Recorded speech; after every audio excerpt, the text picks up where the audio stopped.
homem voou pela primeira vez.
O que é voar de verdade? Voar de verdade tem que ser como os pássaros, isto é, decolar, navegar pelo espaço e finalmente pousar. Ao longo de miríades de anos, o homem acalentou o sonho de voar, desde que viu uma ave no céu e, absorto, acompanhou com o olhar seu voo rumo ao infinito.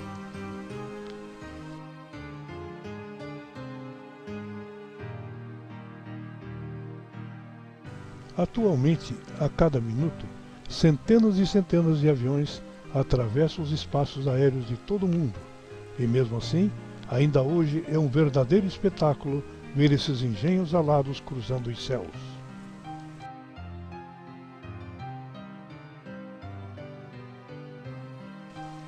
Para se chegar ao panorama de hoje, é preciso percorrer o caminho de volta, formado por uma pleiade de visionários, construtores engenhosos que empenharam seu tempo, seu talento e sua criatividade para conceber o inusitado, por vezes através de seus inventos de estranhas formas.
Sabe-se agora que é preciso enaltecê-los por sua coragem e ousadia.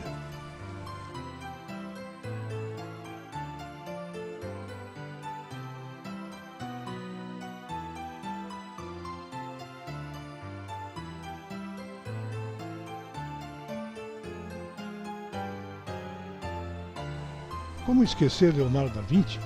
Ele viveu no século XV e, embora nunca tenha voado, foi indubitavelmente um dos precursores da aviação. Sua genialidade fez com que concebesse, entre muitos engenhos magníficos, o paraquedas, o helicóptero e o aeroplano. Em 1595 e 1670, os italianos Fausto Veranzio e Francesco Dell'Anna contribuíram para o nascimento da história da aviação. Em 1709, o padre brasileiro Bartolomeu Lourenço de Gusmão fez uma demonstração pública do seu balão de ar quente perante a corte do Reino de Portugal.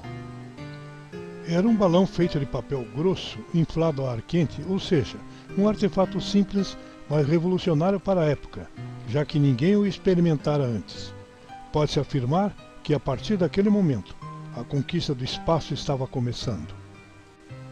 O balonismo, por séculos, foi o meio encontrado pelo homem para vencer tal desafio, e o século XVIII foi promissor para a história da aeronáutica, apesar de terem também sido criadas máquinas fantasiosas e até mesmo absurdas.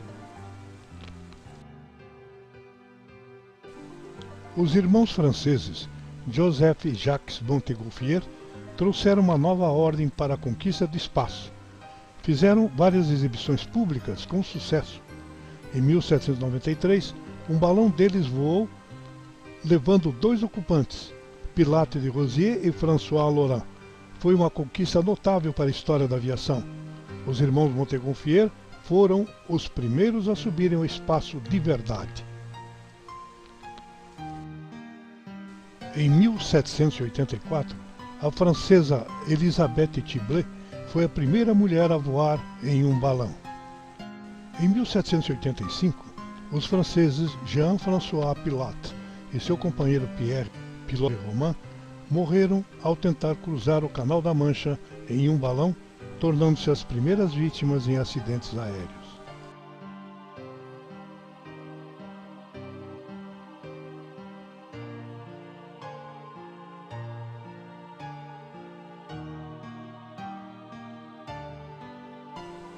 Em 1805, a francesa Sophie Blanchat torna-se a primeira mulher a pilotar o seu próprio balão em Toulouse, na França. Faleceu tragicamente em um acidente com seu balão, sendo a primeira vítima feminina na conquista do espaço. Em 1858, o fotógrafo francês Félix Nadar fotografa de um balão as primeiras imagens aéreas do mundo. As fotos são de Paris na época. Em 20 de julho de 1873, em Palmira, Minas Gerais, no Brasil, nasceu Alberto Santos Dumont, um homem predestinado a revolucionar a história da aviação mundial. Alberto era filho de Francisca e Henrique Dumont, considerado na época o rei do café do Brasil. A propriedade da família Dumont no interior de São Paulo era tão grande que tinha até uma estrada de ferro particular como transporte dentro da fazenda, onde viviam mais de 600 pessoas.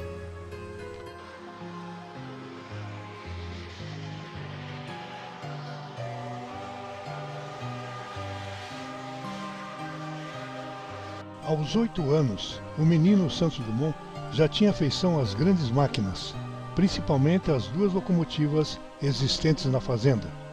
Sabedor do interesse do seu filho pela mecânica, seu pai deixava que ele mesmo as dirigisse. Em 1891, seu pai sofre um acidente que o deixa hemiplégico e, por essa razão, resolve ir morar com a família na Europa, em Paris, por julgar ser aquele o local ideal para que seu filho prosseguisse seus estudos. Aos 18 anos, Alberto Santos Dumont chegava à Cidade Luz.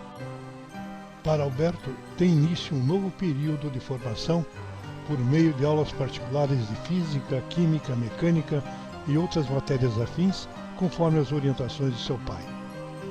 Paris era a capital mundial do balonismo e dos avanços tecnológicos, e por isso a mídia representava com o céu repleto de fantásticas máquinas voadoras. De fato, nos fins de semana era enorme o número de balões nos céus de Paris.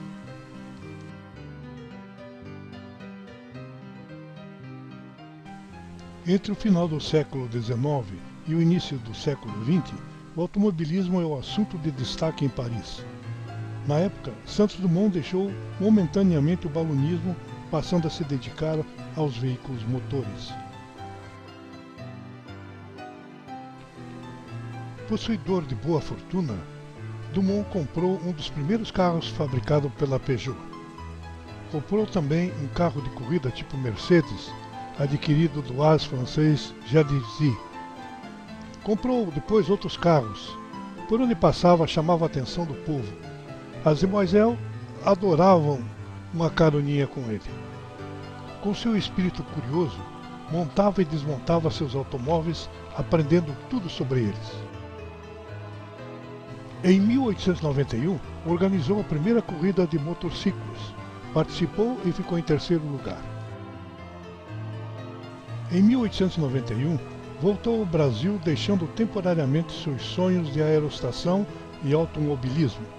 Mesmo assim, trouxe consigo seu automóvel Peugeot, o primeiro carro a chegar no Brasil. Após completar 24 anos, Dumont retorna a Paris, decidido a fazer parte do seleto grupo de balonistas. Experimentou então pela primeira vez um voo. Relatou em suas memórias que sentiu uma alegria selvagem e, a partir dali, não abandonou mais a aviação. Fez vários voos, adquirindo grande experiência na aerostação. Empolgado, resolveu projetar o seu próprio balão. Naquela época, os balões variavam de 500 até 2.000 metros cúbicos de capacidade, até mesmo para transportar um passageiro. Para espanto de todos, Dumont construiu um balão com um pouco mais de 100 metros cúbicos, a que chamou de Balão Brasil. Era um assombro para a aerostação, chamava a atenção de todo mundo, e o pequeno Balão Brasil voava com grande sucesso, desafiando os teóricos. Inovou também usando seda japonesa no invólucro do balão, dando-lhe mais leveza. Diziam que o balão era tão pequeno que Santos Dumont o levava em uma mala. A sua estatura de 1,58 m e pesando 50 kg, conquistou a França, que passou a chamá-lo de Petit Santo. Poucos meses depois, construiu um segundo balão, o Amérique, com o qual participou da competição dos aeronautas. Surgiram então outros sonhadores. Henri Giffard, uma das glórias da mecânica francesa. Genial, deixou sua marca maior ligada às locomotivas. Na aeronáutica, ocupa um nobre lugar. Foi ele quem se levou ao ar pela primeira vez, porém com um motor a vapor, muito pesado e de baixa autonomia. Em 1884, os capitães franceses Charles Renan e Arthur Krebs voaram no balão La France. O motor do balão era alimentado por enormes baterias que tornavam o voo inviável devido ao peso e à limitada autonomia. Surgiu então o petróleo como excelente alternativa de combustível. Os motores eram leves e potentes, mas ninguém queria usar um motor expelindo fagulhas embaixo de um balão inflado com gás altamente explosivo. Dumont estava pronto para enfrentar os desafios.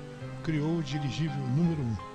Fez antes várias experiências com um motor a explosão suspenso e em marcha.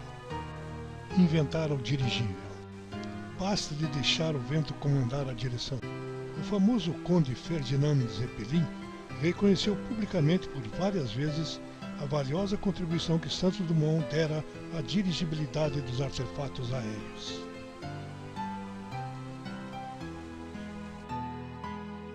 Em setembro de 1898, Dumont decolou oficialmente com seu dirigível.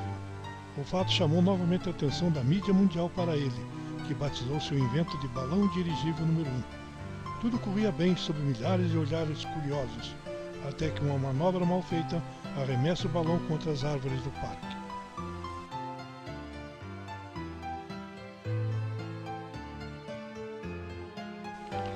O dirigível foi reparado e 2 dias depois Dumont decolou novamente, evoluiu em todos os sentidos.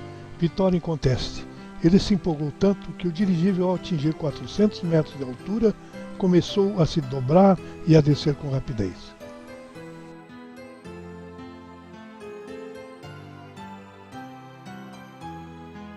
E o seu dirigível número 2 chocou-se também com as árvores do parque.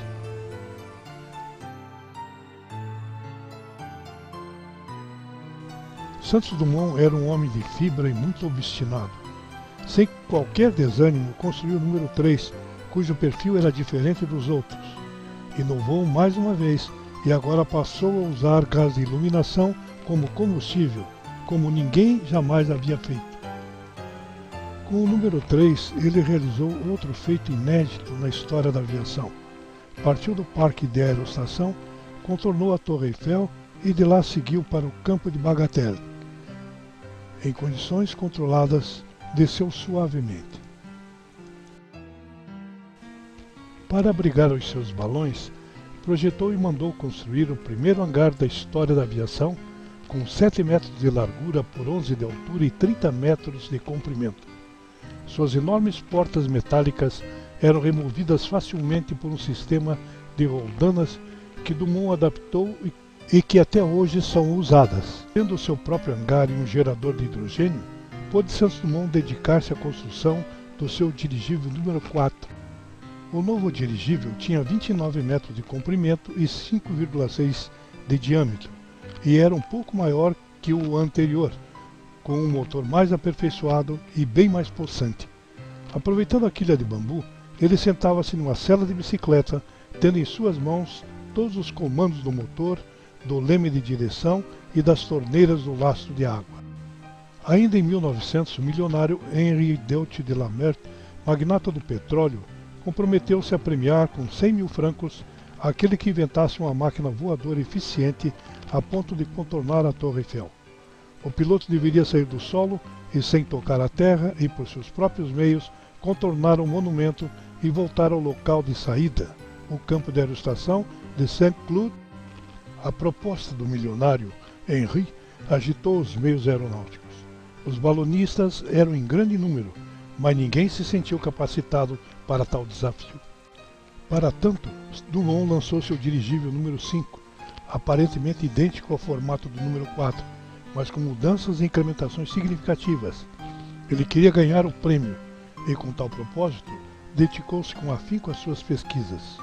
A título de experiência, tentou pela segunda vez contornar a Torre Eiffel. No entanto, uma pane mecânica fez o balão perder gás rapidamente e se contrair. A nave foi perdendo altura em pleno tráfego por sobre as ruas de Paris. Já impossibilitado de qualquer comando, com a força do vento, o número 5 acabou por bater e explodir contra o Hotel Trocadero, existente na época. O povo que acompanhava o seu voo correu em direção do estrondo. O genial brasileiro escapou outra vez incólume desse trágico acidente. Os bombeiros da cidade foram tirá-lo de uma incômoda posição, pois ficara pendurado a 20 metros de altura, preso numa armação de madeira do hotel. 20 dias após o acidente, Santos Dumont, com determinação e vontade hercúlea, construiu assombrosamente seu novo invento, o dirigível número 6, com 36 metros de comprimento por 6 de diâmetro. Na data marcada, Dumont partiu com o dirigível número 6 do campo de Saint-Cloud.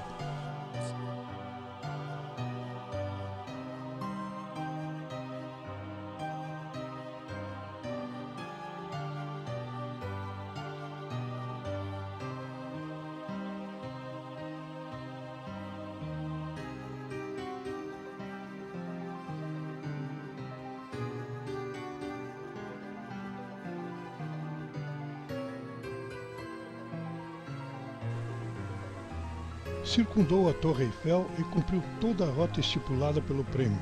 Foi muito ovacionado pela população de Paris.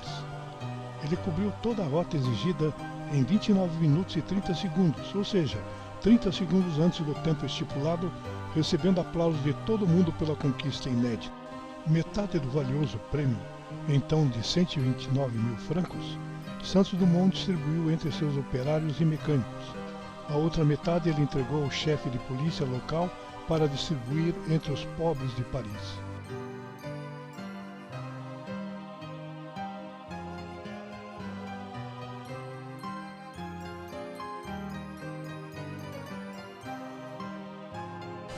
No ano de sua vitória, a convite do presidente Theodore Roosevelt, Dumont visitou a Inglaterra e, no mesmo ano, visitou também os Estados Unidos.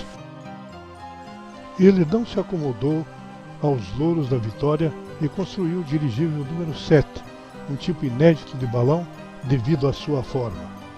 Era um dirigível de corrida, mas teve que abandoná-lo pois não encontrou competidores. Animado com o desempenho do seu invento número 7, Dumont transportou-o para os Estados Unidos para lá concorrer da Exposição Universal de Saint-Louis. Todavia, foi lá que ele sofreu a maior decepção de sua vida, pois seu balão foi criminosamente inutilizado por um malfeitor não identificado que desferiu 48 facadas no invólucro, impossibilitando sua reconstrução em tempo hábil. O episódio desgostou imensamente e Santos Dumont retornou à França. O dirigível número 8 foi uma cópia do número 6. Em seguida, Santos Dumont construiu o dirigível número 9, uma obra-prima de desenho e adequação, pois era pequeno, prático, com grandes e precisas superfícies de controle, altamente manobrável e capaz de levá-lo a pontos específicos. A população de Paris já se acostumara a vê-lo voando sobre as ruas, campos e bosques. Avenida Champs-Élysées, Paris. Já em 1903, era a principal avenida de Paris, tal qual nos dias de hoje. Parece inacreditável, mas o brasileiro fazia da avenida seu campo de pouso. A população aceitava suas descidas e até procurava colaborar com o inventor. Assim Santos Dumont deixou escrito: na Avenida Champs-Élysées, 114, eu entreguei a aeronave a 2 ajudantes que a puxaram para o solo e a mantiveram no lugar enquanto eu subia e tomava uma xícara de café.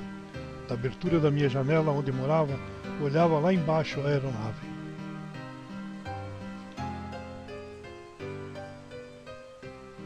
Foi com o seu dirigível 9 que ele fez outros feitos notáveis.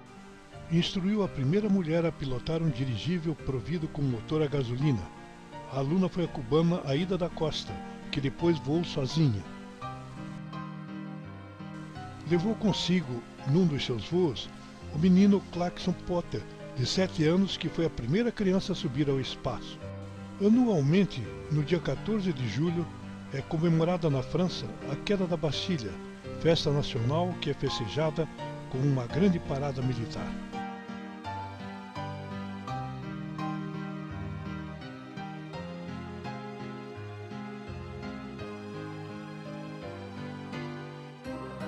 Em 1903, foi convidado a sobrevoar, com o seu minúsculo dirigível número 9, a parada militar em Longchamp, Paris. Mais de 200 mil pessoas participavam das festividades. Quando o presidente francês estava discursando, Dumont abriu as bandeiras do Brasil e da França, arrancando efusivos aplausos da multidão. Empolgado, resolveu fazer outra surpresa e fez uma salva de tiros para o ar com sua pistola, e um tremendo alvoroço. E o fato teve uma enorme repercussão na mídia, tornando aquela data mais inesquecível ainda. Dumont lançou o seu invento de número 10, que devido ao longo comprimento chamaram de ônibus voador. O invento foi abandonado. O número 11 era um avião monoplano inspirado nos desenhos de George Cayley. Não chegou a ser concluído. O invento 12 era a concepção de um helicóptero. O 13 era um balão de ar quente e hidrogênio. Não chegou a voar, foi destruído por uma tempestade. Em outubro de 1905, foi criada a Federação Aeronáutica Internacional, FAI, com o objetivo de regulamentar todas as competições a nível internacional. Por ocasião da sua criação, analisou os relatos de todos os voos realizados até aquela data e concluiu que até então nenhum voo satisfazia as normas estabelecidas, ou seja, ninguém voara de verdade. Não se pode negar, contudo, o merecido tributo àqueles que se entregaram à realização do sonho de voar, tais como o engenheiro inglês George Cayley, que em 1804 concebeu vários projetos. Os modelos dos seus planadores eram semelhantes a uma aeronave moderna. Uma de suas réplicas elevou-se ao espaço em 1853. O engenheiro norte-americano John Joseph Comedy, em 1853, deslocou-se no espaço com um tipo de planador controlado. Fez várias demonstrações com sucesso. Otto Lilienthal, natural da Pomerânia, região da Alemanha, é conhecido como o pai do voo planado. Entre 1891 e 1896, lançou-se mais de 2.000 vezes, atingindo alguns até 350 metros de distância. Lilienthal foi o primeiro homem no mundo a ser filmado planando. De 1886 a 1899, Percy Pulcher inventor britânico e aviador, realizou vários voos planados, tal como Otto Lilienthal. Em 1890, Clement Ader, engenheiro francês, notável precursor da aviação e inventor do termo avião, construiu os primeiros aeroplanos com motor em absoluto segredo, com apoio do Ministério da Guerra da França. A prova definitiva do avião foi um fracasso total. 1896. Samuel Langley, astrônomo e físico norte-americano, fez várias tentativas usando planadores que chamou de aeródromos. Construiu um aparelho pesado que, além de ser a vapor, foi catapultado. 1897. Henri Lachambre, piloto e fabricante francês de balões, construiu balões para os brasileiros Júlio César Ribeiro de Souza, Augusto Severo, Santos Dumont e também para a United States Signal Corp. 1903. Os irmãos norte-americanos Orville e Wilbur Wright iniciaram suas experiências com planadores sem motores nem rodas. Para planarem, lançavam-se de um morro em Carolina do Norte. Fizeram mais de 700 lançamentos com esse tipo de equipamento e depois adaptaram a ele um motor por eles construído. O aparelho planava muito bem, mas não decolava por seus próprios meios. Era necessário um dispositivo com trilhos e torre de arremesso para que alcançasse o espaço. Eles nunca chegaram a voar por seus próprios meios. 1906. Os franceses Henri Deutsch de Lameurt e Ernest Archidicon instituíram um prêmio para quem conseguisse elevar-se do solo com seus próprios meios, voar a uma marca de 25 metros e pousar em seguida. A instituição desse prêmio deixava claro que ninguém voara de verdade até 1906. 1906. Voltemos a Santos Dumont. Depois de expressivas e comprovadas vitórias no pioneirismo da aviação, e já com 13 inventos aviatórios, Santos Dumont projetou e construiu o seu dirigível de número 14, e com ele fez vários voos com grande sucesso. Acoplou ao balão número 14 um aeroplano, o seu novo invento. Os franceses apelidaram o aeroplano de 14 bis. O inventor, usando a tração de um burro, içou o 14 bis por um sistema de cabos até o alto de uma torre de 13 metros de altura, procurando assim sentir como seria voar em um aeroplano, ao mesmo tempo que estudava o centro de gravidade do aparelho. 23 de outubro de 1906, uma data memorável para a aviação. Parecia que toda Paris estava concentrada no campo de Bagatelle. Muitos vieram do interior e toda a mídia da época, inclusive internacional, estava presente para testemunhar a decolagem do 14 bis. Afinal, ninguém queria perder o privilégio de ver um avião voar pela primeira vez com seus próprios meios. Desde as 8 horas da manhã, quase todos os automóveis de Paris pareciam estar lá estacionados. Pessoas de todas as classes sociais desfilavam pelo campo de Bagatelle, em um misto de cartolas, bengalas, chapéus de todos os tipos, bicicletas, mulheres com saias tufadas. O transporte do 14 bis para o campo de Bagatelle, por entre as ruas de Paris, chamava ainda mais a atenção dos moradores. Era um espetáculo único, imperdível. Desde cedo, o 14 bis já se encontrava no campo de Bagatelle. A multidão à espera era composta de fotógrafos, jornalistas, membros do Aeroclube da França, homens e mulheres de todas as classes sociais, todos curiosos para assistir ao espetáculo público, um presente de Santos Dumont para Paris. A multidão continuava aguardando ansiosamente. De repente,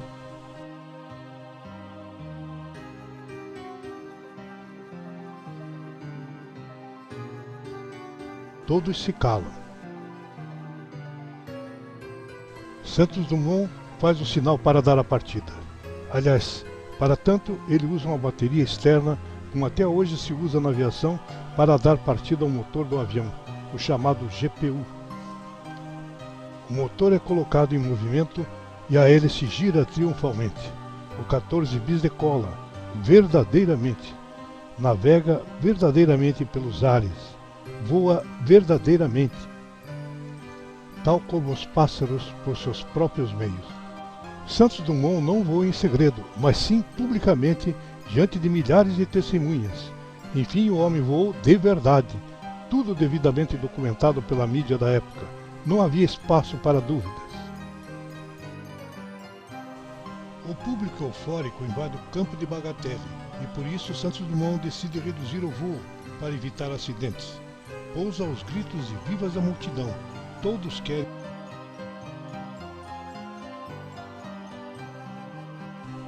A Companhia Pathé de Cinema da época documentou os fatos para que ninguém tenha dúvida hoje.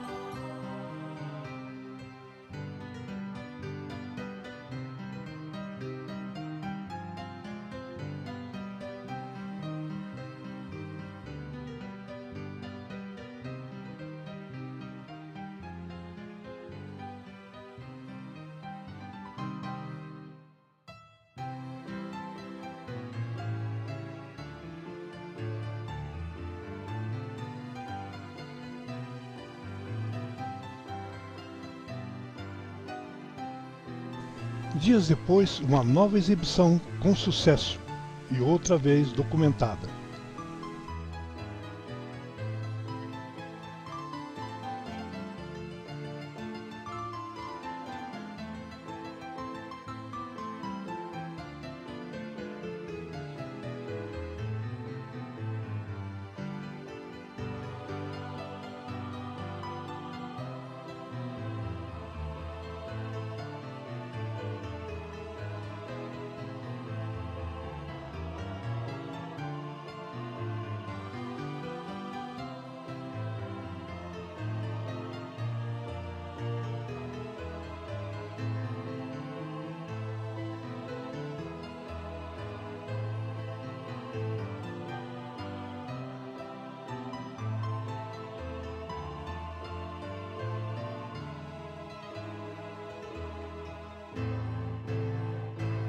Acreditamos que tenhamos respondido à pergunta: quem voou pela primeira vez de verdade? Dissemos que voar tem que ser como os pássaros, isto é, decolar por seus próprios meios, navegar pelo espaço,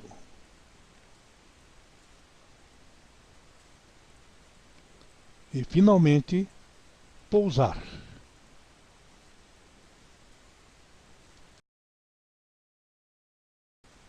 O primeiro voo completo da história da aviação havia sido realizado perante um incalculável número de testemunhas. A comissão do Aeroclube da França homologou o voo e declarou Santos Dumont como legítimo vencedor desse feito. O Invento 15 era um biplano de madeira que não voou. O 16 era uma mistura de avião e dirigível. Foi danificado no solo por uma tempestade. O 17 também biplano. O projeto foi abandonado. Em 1907, Santos Dumont iniciou os primeiros testes com um deslizador aquático que tinha uma hélice com 3 pás na proa. Esse era seu invento número 18. Na realidade, ele confessou posteriormente que pensava em projetar um hidroavião. Esse modelo foi testado no rio Sena com sucesso, mas pouco depois Santos Dumont abandonou o projeto.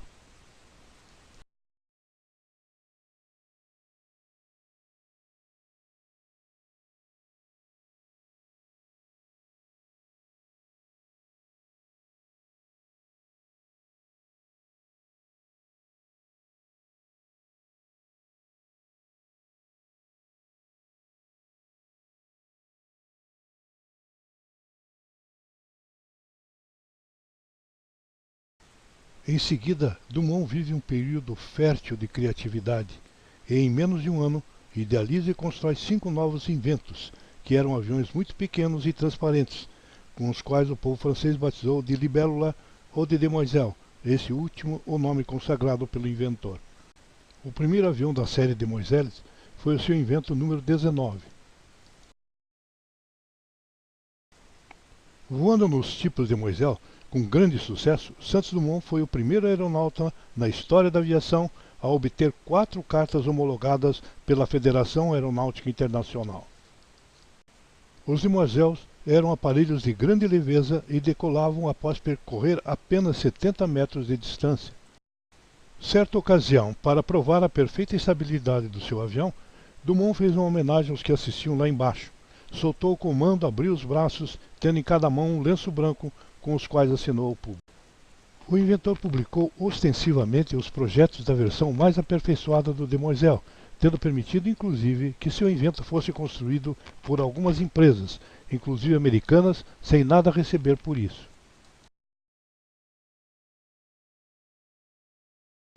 Na época, um fabricante vendeu uma cópia do Demoiselle para um aspirante de piloto que mais tarde seria um dos grandes ases da Primeira Guerra Mundial, o francês Roland Garros.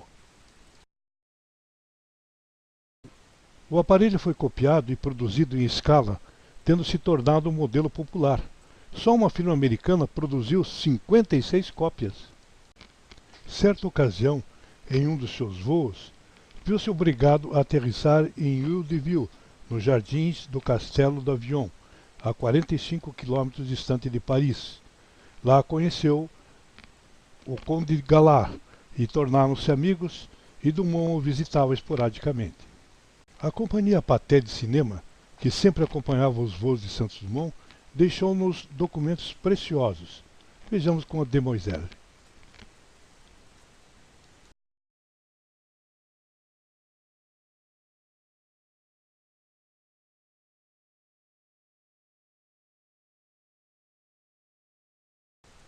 Com seus Demoiselles, Dumont cruzava os céus de Paris.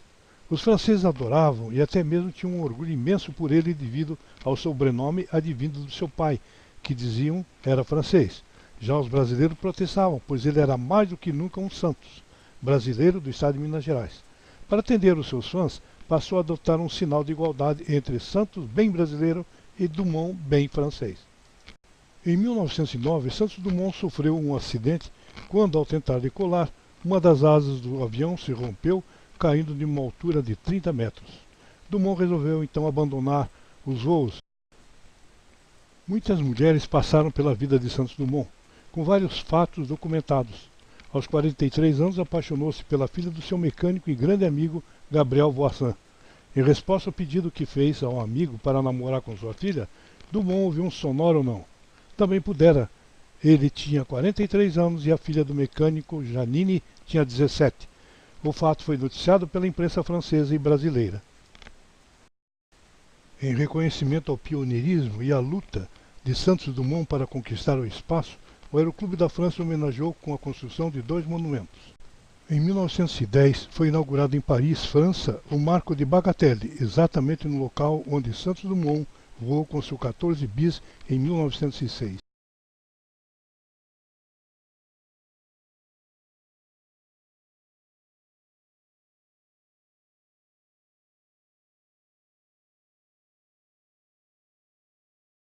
Na Praça Santos Dumont, em Paris, está o segundo monumento dedicado a ele, o Ícaro de Saint-Cloud, inaugurado em 1913. Nele há uma placa que afirma Santos Dumont ser o pioneiro da locomoção aérea.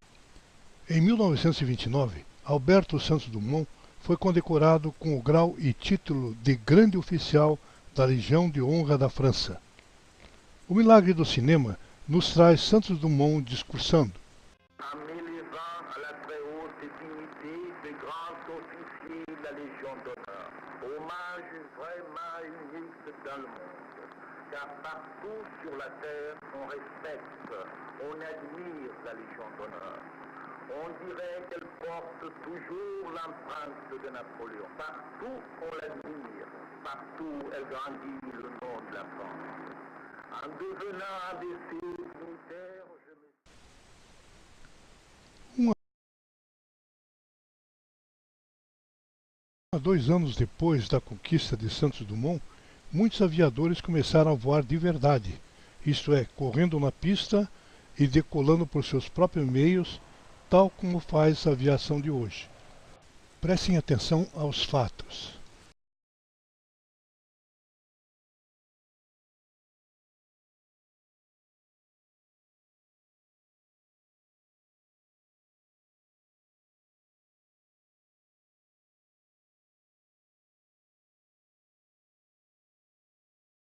Os irmãos Wright, conforme documentos existentes, faziam demonstrações públicas na França e na Itália, ainda catapultados.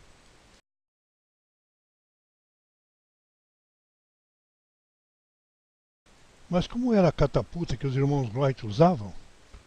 Era uma estrutura que, com a queda de um grande peso de 300 kg a 5 metros de altura, tracionava violentamente o avião sobre um trilho e assim o lançava ao ar em decolagem. Mas depois, como se fazia para descer já que o suposto avião não tinha rodas? Bem, sem comentários. Perfeitas réplicas do 14 bis, construídas e pilotadas pelo comandante Alan Calaça. Em compensação, na cidade de Caldas Novas, Goiás, um jovem cientista produziu 5 réplicas do 14 bis e com elas faz demonstrações. Ora, voar o 14 bis é muito diferente de qualquer outra coisa, porque o piloto convencional ele sente o avião na bunda, ele sente todas as vibrações, as percas de altitude, as subidas do avião dessa forma. E o 14 bis passou para a sola do pé, porque o piloto fica em pé no 14 bis dentro da nacelle do cestinho. Então toda a sensibilidade passou para a sola do pé.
Comandante Calaça voando em Brasília e ladeado por uma réplica do Demoiselle, pilotada pelo comandante Botelho. Santos Dumont, após deixar a aviação e voltar para o Brasil, passou a se dedicar a outros inventos. O invento que ele chamou de canhão salva-vidas. O canhão lançava uma boia para socorrer afogados. Um motor portátil para auxiliar esquiadores. Um dispositivo para ser usado por alpinistas que consistia em um motor que era levado às costas do esportista para facilitar as escaladas de montanhas. Uma outra concepção vitoriosa do gênio brasileiro é a do avião em asa delta, largamente usada na aviação dos dias de hoje. Não se pode esquecer um dos inventos mais notáveis de Santos Dumont, o qual teria ampliado em muito. Para pilotar seus balões, Santos Dumont comentou ao seu amigo, o relojoeiro Louis-François Cartier, o quanto era difícil manobrar os dirigíveis, pois o piloto tinha que estar à volta com cordas e manoplas, soltar o lastro, conferir a pressão, dar escape à válvula, estar atento aos imprevistos durante toda a prova e ainda ter que retirar do bolso do paletó seu relógio para saber quanto tempo lhe restava até a linha de chegada. Santos Dumont esboçou para Cartier um relógio simples de algibeira, no qual era adaptada uma pulseira. Cartier colocou a ideia em prática e assim nasceu o relógio de pulso.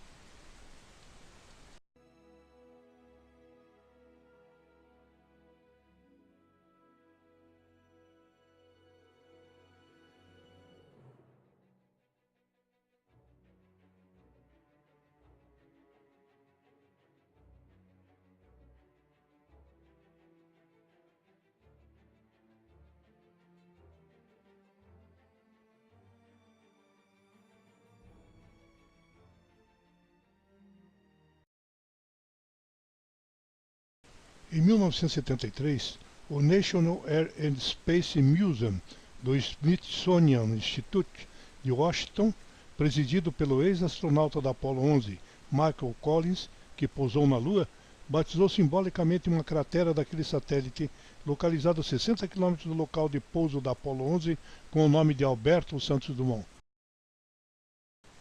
Na ocasião, Collins disse: "Este será o reconhecimento do mundo à contribuição do gênio inventivo de Santos Dumont ao desenvolvimento e ao progresso aeroespacial contemporâneo." Santos Dumont recebeu o título de Marechal do Ar e proclamado patrono da Força Aérea Brasileira. O coração de Santos Dumont está colocado em uma esfera de cristal e ouro sustentada por Ícaro. O capitel e o escrínio encontram-se no Salão Nobre do Museu Aeroespacial do Comando da Aeronáutica, localizado no Campo dos Afonsos, Rio de Janeiro, onde também se encontra a Academia da Força Aérea Brasileira.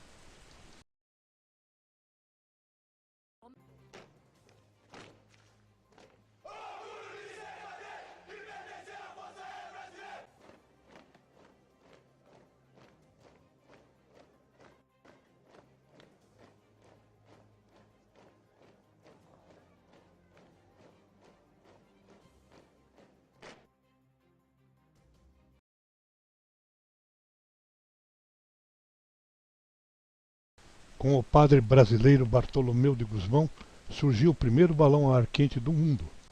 Com os irmãos Montgolfier, na história da aviação mundial, os primeiros homens foram levados ao espaço. O balonismo hoje é uma festa. Otto Lilienthal lançou-se ao espaço com suas asas artificiais. Hoje, o jetman Yves Rossi, com suas asas mecânicas, voa com grande sucesso.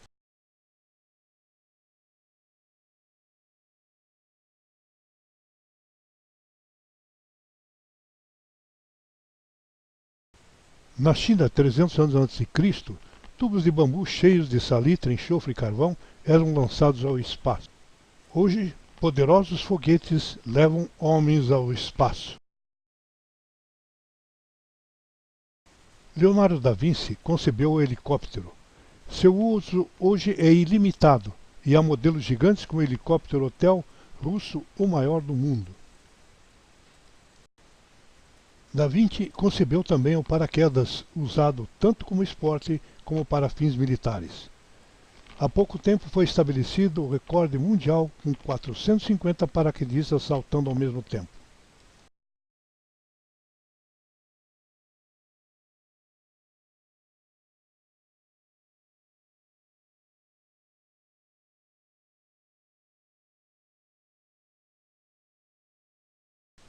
Santos Dumont usou seu invento número 14 para ensaiar o aeroplano 14 bis. Vale a curiosidade se comparar as duas imagens com os aviões russos e americanos.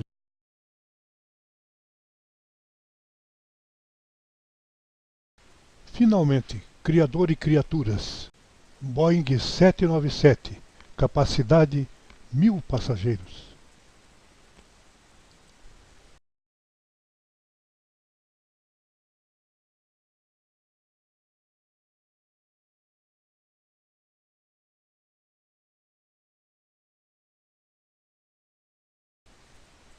Antonov russo AN-225 deverá levar 1.500 passageiros.